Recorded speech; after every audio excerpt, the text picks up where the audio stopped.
Hello everyone and welcome to Shelf Space. I'm your host Ross13 and today we are looking at the X-Men Transformers Collaborative Ultimate X-Spanse. And I am super excited to check this out with you guys for multiple reasons. One, this packaging gives me a lot of nostalgia vibes. It's designed to look like the old packaging for the X-Men stuff in the 90s, so a lot of nostalgia there. The SR-71 Blackbird is my favorite jet in the world, and I had always wanted a Blackbird X-Men toy and never got one. So this is just sort of ticking off all sorts of boxes for me. But before we take a look at the actual figure, let's take a look at the box. So like I said, this is based off of the 90s X-Men toy packaging. This like blue and red gradient thing there, that is very much that. Same with some of this orange and stuff. Very cool. We got a cool illustration of Ultimate X-Spanse in their robot mode with their energy claws deployed and stuff. You can see the toy inside.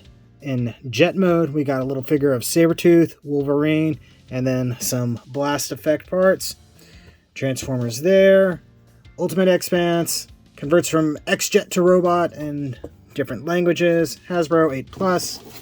Then on this side, nothing all that interesting, just the usual warning information.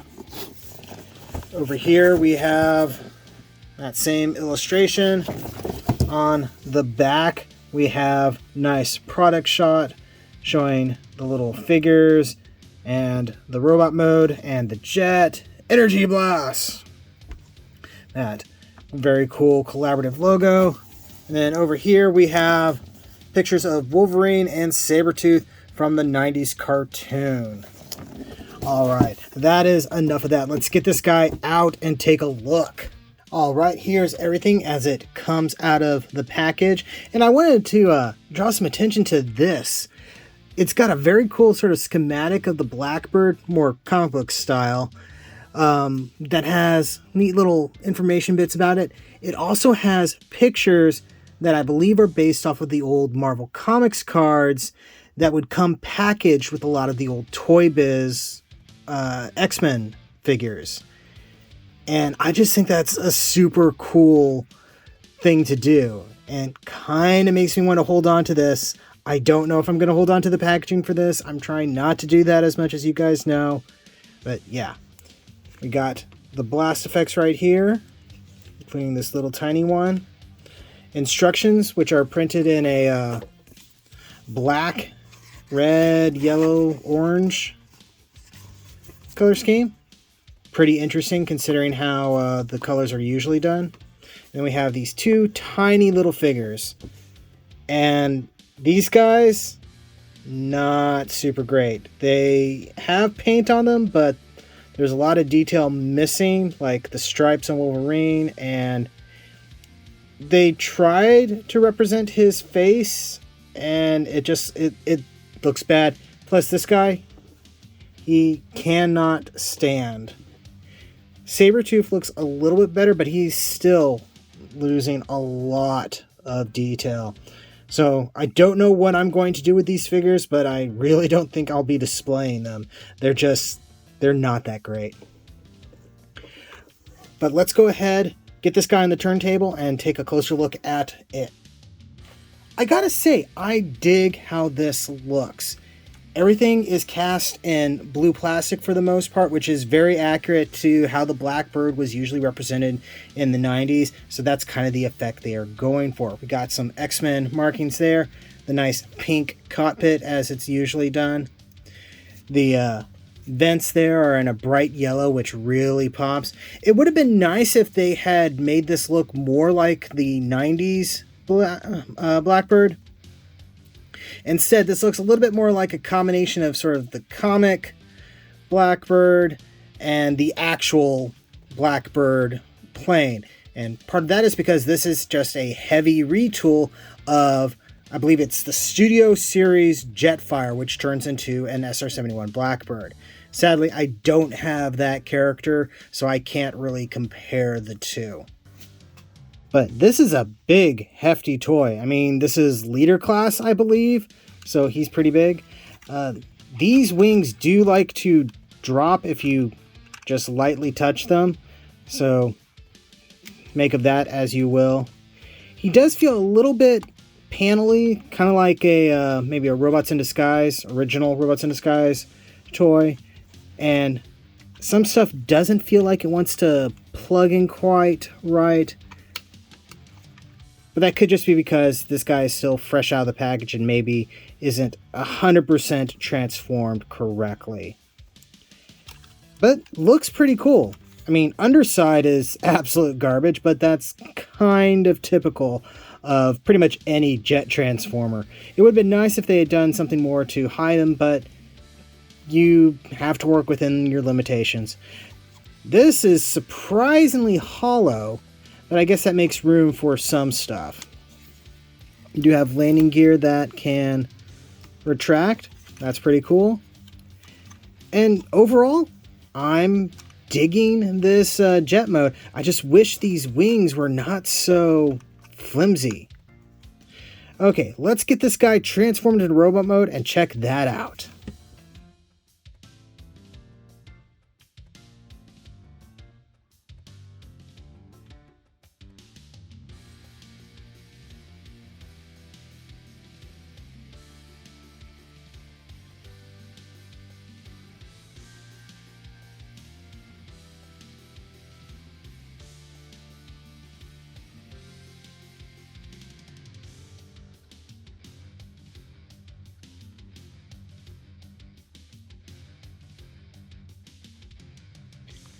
All right, and here he is in robot mode.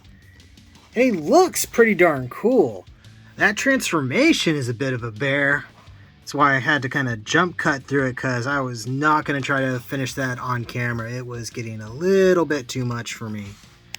But I dig how this guy looks. The colors all work pretty well, and things do flow pretty nicely. I think the only thing I really don't like are these little fin thingies up there. This guy's so big I have trouble fitting him in frame. So yeah, like I said, overall this guy is very cool. I really dig the design.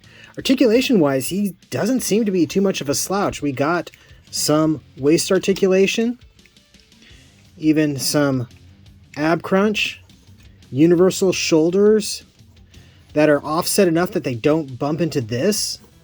Single jointed elbow, that's not too bad. Bicep swivel. Wrist rotation. And we got some universal hips that are, at the very least, a faux ratchet. A little difficult to use. And then we got, that sounds like a real ratchet there in the knee. And there is some extra jointing in here for transformation, but it does give you the semblance of a double jointed knee. And then you have several joints down here for ankle tilting, which provides some pretty decent articulation and ability to pose, though the legs are super stiff on mine. Maybe that'll change as I play with them and pose them more. And you are going to need to be able to put him into a wider stance, because the way he is designed, he is very back heavy. Or at least his center of balance is shifted towards the back. So you kind of have to get him wide-legged, knees bent a little bit, maybe leaning forward a little bit, which, you know, that makes for a decent action pose. And I think this is sort of a holdover from Studio Series Jetfire, because he has a very sort of old man, bent over, walking on a cane pose. So they designed this figure around that, and he just happens to have inherited that part.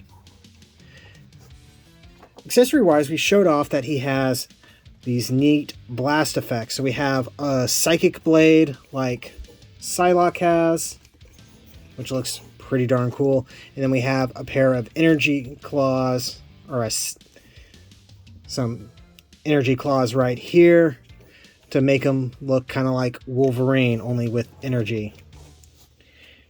And then finally he has this thing, which is based off of the sort of butterfly mask thing that Psylocke, particularly pre-Ninja Psylocke, had whenever she used her powers. But there's not really anything to do with this guy.